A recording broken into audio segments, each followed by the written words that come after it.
शादी वो लड्डू है, खा लो तो पछताओ, ना खाओ तो पछताओ। वाइफ या बच्चे हमारे वो लोग हैं जिनके लिए हम जिम्मेदार होते हैं। गुड मॉर्निंग दोस्तों, स्वागत है आपका हमारे आज के इस व्लॉग में। आज फिर हमारे साथ सुबह सुबह सुधीर भाई हैं और तहसील में आए हैं। ऑलमोस्ट आधे एक घंटे पौन घंटे तो हो गए होंगे, लेकिन मैं बिल्कुल बोर नहीं हो रहा हूँ क्योंकि मेरे साथ मेरी किताब है। सुधीर को समझा रहा था कि लव मैरिज नहीं, मैरिज के रूल्स क्या हैं। क्या समझाया मैंने अभी तक? सर, आपने समझा कि लोगों से ज़्यादा बातें करिए। बात करने से ही लोग एक दूसरे को समझते हैं। दोस्तों, सेंटर से फ़ोन आया है। इसको बहुत फ़ोन आते हैं सेंटर से, डॉक्टर्स के, पेशेंट्स के। और मैं इसको रूल बता रहा था कि एक हैप्पी मैरिज के रूल्स क्या है। आज का व्लॉग इसी के बारे में रहेगा कि हैप्पी मैरिज के रूल्स क्या हैं। अगर आपको शादी करनी है तो भी, शादी के बाद खुश रहना है तो भी, अगर आपकी शादी में कोई डिस्टर्बेंस आ रही तब भी, कुछ स्पेसिफिक रूल्स हैं। गरीब हो चाहे अमीर। मेरे कज़न है, वो डॉक्टर है, बहुत सीनियर है, और उनकी एक लव मैरिज हुई थी और 5 साल या 6 साल के बाद उनका डिवोर्स हो गया था। और जब डिवोर्स हो रहा था उसके 1 साल पहले तक मुझे याद है भैया बताते थे कि भाभी से दोनों की बातचीत नहीं होती थी। आज दोनों का डिवोर्स हो चुका है, अब दोबारा शादी हुई है। अब उनकी फ़र्स्ट शादी से एक बच्चा है, सेकंड शादी से भी एक बच्चा है, लेकिन अब उन दोनों की कम से कम रोज़ 2-3 घंटे बात होती है हस्बैंड वाइफ की। जिन हस्बैंड वाइफ के बीच में या लवर्स के बीच में डेली बात नहीं होती है, इसको मैं बोलता हूँ प्री मैरिटल डाउनलोडिंग। अगर ये नहीं होती है तो आपकी शादी फेल है। सर, हमने आपसे एक चीज़ सीखा, आप और मैडम से, कि अगर आप अपने पार्टनर से अच्छी मतलब एक दूसरे को मिल के रहना चाहते हैं तो एक दूसरे को खूब समझिए जो है, और कभी एक दूसरे पर वो गुस्सा मत करिए जो है। हम सोचते हैं कभी मेरी शादी होगी तो अपनी वाइफ को पहले कहेगी जाके मैडम के साथ 1 महीने रहो, देखो कैसे रहते हैं, क्योंकि हम तो देख लिए हैं पिछले इतने साल से, 10 साल से आपको। दोस्तों, मैं अभी श्रीश के स्कूल जा रहा हूँ। उसको वापस भी लाना है, लेकिन मोर इम्पॉर्टेंटली मैं वहाँ के बच्चों के साथ भी ज़ेनो का प्रोग्राम चालू करना चाहता हूँ, इसीलिए प्रिंसिपल से बात करूँगा इसके बारे में। लेकिन आज सुबह जो टॉपिक पे मैं बात कर रहा था ना आपसे, कि एक आदमी को शादी सक्सेसफुली कैसे करनी चाहिए, इसमें एक और एस्पेक्ट है। जैसे हमारे साथ हमारे ड्राइवर साहब बैठे हैं, अनुज भैया। अच्छा अनुज, मैं आपसे सवाल पूछूं, एक आदमी जो भगवान की भक्ति करना चाहता है, उसको शादी करनी चाहिए कि नहीं करनी चाहिए? सर जी, हम तो ये कहना चाहते हैं कि शादी करने के बाद भक्ति नहीं हो पाती। नहीं हो पाती तो आदमी को ब्रह्मचारी रहना चाहिए अगर उसको भक्ति करनी है तो। हाँ, अब जैसे हम अपने को बता रहे हैं कि अगर हमारी शादी नहीं होती तो हम ज़्यादा कर पाते हैं आपके प्रति या भगवान के प्रति, किसी के प्रति। अब जब शादी हो जाती है तो आदमी 2 भाग में बढ़ जाता है। ये बात तो सच है दोस्तों। अगर आदमी शादी कर लेता है तो वो किसी एक आदमी के लिए या भगवान के लिए डेडिकेशन उसका बढ़ जाता है, क्योंकि उसको अपने परिवार के साथ भी डेडिकेशन चाहिए, भक्ति करनी होगी। लेकिन पता है मेरा क्या मानना है दोस्तों इसमें? ये शादी पर्सनल चीज़ है, आदमी करना चाहे करे। मुझे लगता है कि इंसान जब शरीर लेता है दुनिया में तो वो सबसे नज़दीक होता है अपनी वाइफ और अपने बच्चों के पास। उसके भगवान तो उसके अंदर हैं, उनसे उसकी बातचीत तो होती नहीं है, लेकिन वाइफ और बच्चों से सबसे ज़्यादा बात होती है। अब जिससे बात होती है उसी से लड़ाइयाँ होती हैं, नाराज़गी होती है, बहस होती है, और फिर वापस उसी के पास जाते हैं हम लोग, अपनी भी कमज़ोरियाँ उनके सामने दिखाते हैं। भगवान तो केवल हमारे वो हैं जिनसे हम हमेशा मांगते हैं, जिनकी सेवा करते हैं, लेकिन वाइफ या बच्चे हमारे वो लोग हैं जिनके लिए हम ज़िम्मेदार होते हैं। तो अगर किसी को भी एक लंबे समय तक अपने माइंड को समझना है तो उसको एक मैरिड लाइफ जीनी चाहिए। उसके ज़रिए वो अपने स्वभाव को चेक कर पाएगा। एक कहावत मैंने सुनी है, मैंने पढ़ी है दोस्तों, कि अगर आपको भगवान के सामने खड़े होना है तो आपके दिल में एक भी कतरा नहीं होना चाहिए जहाँ किसी को चोट पहुँचा सके, किसी और को। क्योंकि अगर आप भगवान के सामने खड़े होना चाहते हैं तो आपका दिल एकदम पवित्र और एकदम साफ़ होना चाहिए। अभी कैसे मालूम पड़ेगा कि हमारा पवित्र दिल है कि नहीं? आपके परिवार, आपके बच्चे और आपकी बीवी, अगर आप उनको ज़रा सा भी हर्ट करते हैं तो इसका मतलब ये है कि आप अभी भी किसी के ऊपर हुक्म चला सकते हैं। मुझे लगता है भगवान ने इसीलिए शायद ऐसी दुनिया बनाई है जहाँ हम किसी के साथ इतना स्ट्रांगली कनेक्ट हो जाएं कि हम उसके साथ कैजुअल हो जाएं, जंगली हो जाएं, थोड़ा सा बदतमीज़ हो जाएं, ताकि हम देख सकें कि क्या हमारे अंदर में भी अभी बदतमीज़ी है एक सबसे बदतमीज़ आदमी होता है अपनी वाइफ के साथ, और उसी के सामने वो सीख सकता है तमीज़। भगवान के सामने तो हमेशा नहा धो करके पवित्र होकर जाता है, लेकिन घर पे आता है तो अपनी वाइफ के साथ वो कैसे भी बिहेव करता है। मॉर्निंग, क्या हाल है दोस्तों? मेरा स्कूल हो गया है, अब मैं जा रहा हूँ घर। भाई द वे श्रीश, एक क्वेश्चन था जो हमारे सब्सक्राइबर्स भी जानना चाहते थे। अनुज भैया के साथ हम लोग डिस्कस कर रहे थे, एक आदमी को अगर बहुत स्पिरिचुअल बनना है, बहुत आगे बढ़ना है अपने मेडिटेशन में, तो उसको भक्त बनना है, तो उसको शादी करनी चाहिए कि नहीं? मैं तो बोलूँगा करनी चाहिए। क्यों? क्योंकि वो आपको हेल्प करेगा। अगर आप मेडिटेशन कर रहे हो तो क्या पता आपका ईगो आ जाए उसमें कि मैं बहुत मेडिटेशन करता हूँ, मैं ज्ञानी हूँ, तो आप दूसरों को समझने के वजह आप खुद को तो समझ रहे हो बट आप दूसरों को नहीं समझ पाओगे। तो अगर आप किसी के साथ रह रहे हो तो वो आपकी जैसे आप रहते हो उसका भी बेटर रहेगा, आप एक दूसरे का ख्याल रखोगे, प्लस आप किसी और को समझोगे, दूसरे सामने वाले को। देखिए, हम सब के अंदर में शरीर है और ढेर सारी वासनाएं हैं, लेकिन वो वासनाएं ऐसी हैं जैसे बहती हुई, बहुत ज़ोर से बहती हुई नदी।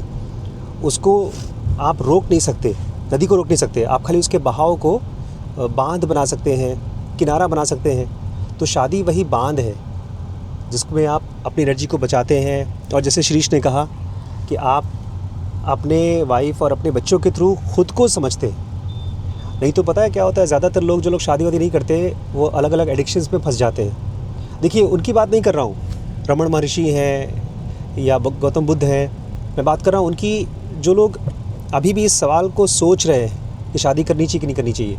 अगर आपके मन में ये सवाल ही नहीं आता है तब तो बात ही ख़त्म हो गई। अगर ये सवाल ज़रा सा भी है तो आपको शादी करनी चाहिए और अपने आप को रोज़ अपने ऊपर काम करिए ताकि एक अच्छा पति, अच्छी वाइफ, अच्छा बच्चा बन सके। तो दोस्तों, मैं घर पे आ चुका हूँ और मेरे बगल में हमारी प्यारी बहन आंचल है और उस कोने में शुभम भैया, अपनी व्रता हस्बैंड अनिकेत, बिना शादीशुदा वैभव।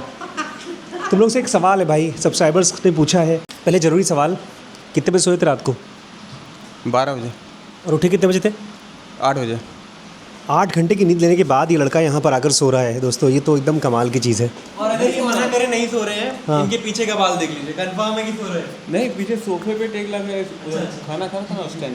चलो कोई बात नहीं। तो फिर सवाल ये है आंचल जी कि आदमी अगर स्पिरिचुअली आगे बढ़ना चाहता है तो उसको शादी करना चाहिए कि नहीं करना चाहिए? करना चाहिए। अगर और क्यों करना चाहिए? आई थिंक अपने नेचर के बारे में पता लगता है उस इंसान को। कोई आंसर नहीं मेरे पास। तुमने शादी की है, उससे तुम्हें फ़ायदा हुआ है कि नुकसान हुआ है?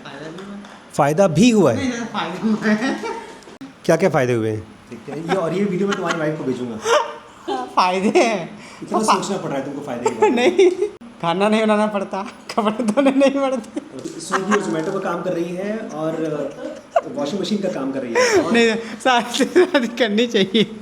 शादी करनी चाहिए। क्यों? सबसे गहरा रीज़न क्या है? सुख दुख में मतलब वो बांटने वाली हो सकता है। या आपने भी शादी की है? हम तो अपना जवाब वजह बताएंगे ही। लेकिन सुख छीनने में और दुख देने की वजह होनी चाहिए। वाइफ आती है तो सुख छीनती है और दुख देती है। हाँ, थोड़ा थोड़ा होता है। सुना भी नहीं तुमने? सुख छीनती है और दुख देती है ना? नहीं, फिर दोनों बैलेंस रहता है। दोस्तों, ये लड़का आज से कायदे से नहीं दे रहा है, बात को टाल रहा है, क्योंकि इसका मतलब मुझे लगता है आजकल इसकी वाइफ के साथ इसकी कुछ अनबन चल रही है। नहीं, अब सही हो गई। एस सेंटर तो होता ही है सबके अंदर। जब मैंने आपका ब्रीमी का भी सुना तो फिर और इस पे और लेयर भी ऐड हो गई। हेल्दी डिस्कशंस कर सकते हैं, साथ में स्ट्रगल करना, साथ में ही सब चीज़ को चैनल करना, वो है। अकेले बहुत चीज़ें हम लोग नहीं देखेंगे। शादी वो लड्डू है, खा लो तो पछताओ, ना खाओ तो पछताओ। कुछ नया बता रहा है। जब हलवाई बोल देते वो हलवा है। सर, ये क्वेश्चन है या फिर ये कोट मुझे बहुत पसंद आया था काफ़ी साल पहले। If you can not find a good companion to walk with, walk alone like an elephant roaming the jungle. It is better to be alone than to be with those who will hinder your progress. तो ये कितना fit बैठता है मतलब। तुम सब लोगों को मैं एक बात बताऊं, आपको भी एक ही चीज़ है। अगर आपको एक सही पार्टनर चाहिए, एक ही रूल मुझे लगता है मेरे साथ काम की है। मैं हमेशा कोई भी अगर बहस होती है मैम के साथ तो मैं कोशिश करता हूँ खोजने की कि मेरे अंदर कौन सी मैंने गलती की थी, कितनी भी वो गलत लगें। क्या होता है, जो आइडियल पार्टनर्स होते हैं वो असल में आइडियल पार्टनर्स नहीं होते। एक आदमी अपने ऊपर जब इतना काम करता है, मैं सब कुछ देने को तैयार हूँ और देता रहूँगा, और उसके बदले में मुझे कुछ ना मिले तब भी देता रहूँगा, तब आप बनते हैं आइडियल पार्टनर। आपका आइडियल पार्टनर कोई नहीं होता, हो सकता है आपको सबसे ख़राब पार्टनर मिला हो, इसलिए बहुत मुश्किल है आइडियल पार्टनर मिलना। तो इसलिए आपका भी कहना सही है, अगर आइडियल पार्टनर नहीं मिल रहा है, आप अपने आप को सरेंडर नहीं कर पा रहे हो, तो अकेले एलिफेंट की तरह घूमो जंगल में। जहाँ पर आपको लगता है कि मैं एकदम सही हूँ और मेरा लाइफ पार्टनर एकदम गलत है, फिर भी मैं उसके लिए डेडिकेट कर सकता हूँ, ऐसा इंसान इसके साथ भी सही होता है, और अगर कोई और मिलता है उसको, उसके साथ भी सही होता है। और जहाँ पर ये रहता है कि इसने मेरे लिए क्यों नहीं किया ये काम। अगर मैं वैभव को चाहता हूँ, ये मेरा वाइफ नहीं है, मेरा हस्बैंड नहीं है, लेकिन मैं चाहता हूँ वैभव मेरे लिए डेडिकेटेड हो, तो मुझे इसके लिए अच्छे से अच्छा फादर बनना पड़ेगा। मैं गरिमा के साथ यही कर रहा हूँ। I am trying to be better and better parents. कल हमने बहुत नई चीज़ पढ़ी MI में, 4 चीज़ें, DARN। अगर आप किसी को चेंज करना चाहते हैं तो आपको चेंज टॉक करना पड़ेगा, और चेंज टॉक्स में के पहले आपको करना पड़ेगा DARN, desire to change, ability to change, reason to change and need for change. ये चारों आपको चेंज नहीं करती हैं। चारों चेंज नहीं करती हैं आपको। ये चारों ये प्री कॉन्टेम्पलेशन है। आप चेंज होना चाहते हैं, अच्छा हस्बैंड बनना चाहते हैं, लेकिन वो डिज़ायर से नहीं बदलेंगे, नीड से भी नहीं बदलेंगे। नहीं तो क्या होता है हमारे माइंड में अक्सर जो हम चाहते हैं ना, वो एक सेंटेंस बन जाता है, ऐसा होता तो ऐसा हो जाता, अगर मेरा हस्बैंड ऐसा होता तो मैं ऐसी होती। दोस्तों, इस दुनिया में ना हर चीज़ 2 पार्ट में डिवाइडेड है, दिन और रात, काला सफ़ेद, खुशी दुख। ऐसे ही इंसान भी 2 पार्ट्स में डिवाइडेड है, आदमी एक तरफ औरत, और ये दोनों ही एनर्जीज़ हमारी हैं, मतलब आपकी हैं, चाहे आप औरत हो चाहे आदमी हो। और अगर आप स्पिरिचुअल पाथ पे हैं तो आपको अपने बॉडी और अपने माइंड की एनर्जी को पहचानना होगा, समझना होगा और उसके बियॉन्ड जाना होगा।